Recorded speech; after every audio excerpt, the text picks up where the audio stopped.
Уважаемые граждане России, обращаюсь к вам в связи с кровавым, варварским террористическим актом, жертвами которого стали десятки мирных, ни в чем не повинных людей. Наши соотечественники, в том числе дети, подростки, женщины. За жизнь пострадавших, тех, кто находится в тяжелом состоянии, сейчас борются врачи.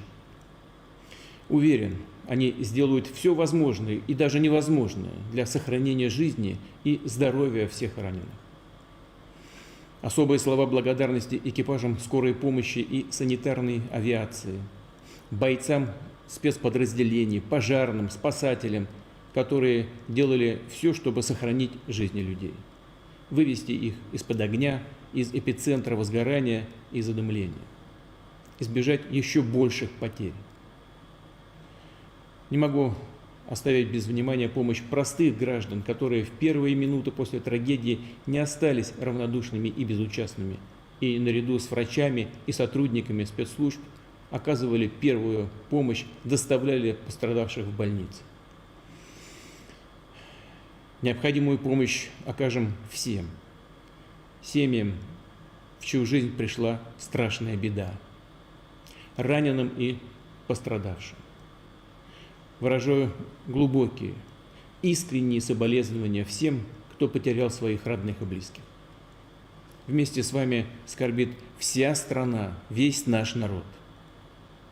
24 марта объявляю днем общенационального траура. В Москве и Подмосковье во всех регионах страны введены дополнительные меры антитеррористического и противодиверсионного характера. Главное сейчас не дать тем, кто стоит за этой кровавой бойней, совершить новые преступления. Что касается расследования этого преступления и результатов оперативно-розыскных действий, то в настоящее время можно сказать следующее. Все 4 непосредственных исполнителей теракта, все те, кто стрелял, убивал людей, найдены и задержаны. Они пытались скрыться и двигались в сторону Украины, где, по предварительным данным, для них с украинской стороны было подготовлено окно для перехода государственной границы. Всего задержано 11 человек. Федеральная служба безопасности России, другие правоохранительные органы работают над выявлением, вскрытием всей пособнической базы террористов, тех, кто обеспечил их транспортом, намечал пути отхода от места преступления, готовил схроны, тайники с оружием и боеприпасами. Повторю, следственные и правоохранительные органы сделают все, чтобы установить все детали преступления.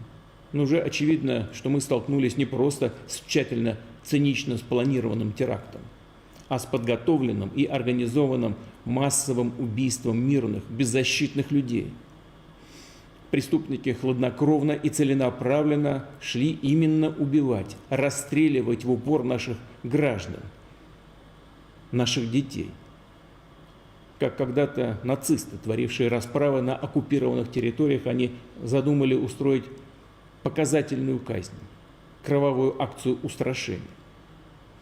Все исполнители, организаторы и заказчики этого преступления понесут справедливое и неизбежное наказание, кем бы они ни были, кто бы их ни направлял.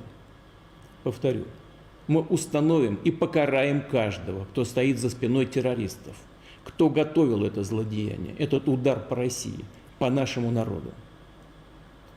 Мы знаем, что такое угроза терроризма. Рассчитываем здесь на взаимодействие со всеми государствами, которые искренне разделяют нашу боль и готовы на деле реально объединять усилия в борьбе с общим врагом, международным терроризмом, со всеми его проявлениями. Террористов, убийц, нелюдей, у которых нет и не может быть национальности, ждет одна незавидная участь – возмездие и забвение. Будущего у них нет. Наш общий долг сейчас, наших боевых товарищей на фронте, всех граждан страны, быть вместе в одном строю. Верю, так и будет, потому что никто и ничто не может поколебать нашу сплоченность и волю. нашу решимость и мужество, силу единого народа России. Никому не удастся посеять ядовитые семена розни, панику и разлад в наше многонациональное общество. Россия не раз проходила через тяжелейшие, порой невыносимые испытания, но становилась еще сильнее. Так будет и сейчас.